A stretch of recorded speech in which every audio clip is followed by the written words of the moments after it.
Morning. Ayan na naman ang kanyang almusal. Ayan. Yung egg na basa, ay yung sinasabi niya yung egg yolk. Tapos ako naman, ito, ginawa ko kagabi.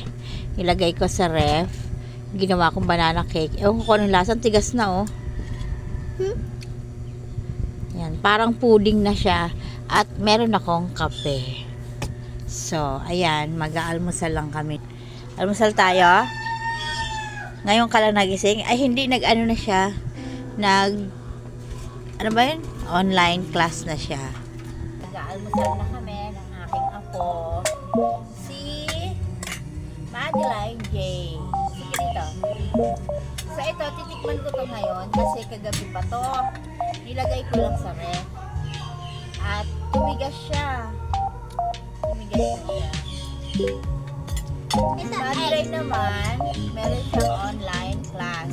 Kumain muna siya. Nag-online class na siya.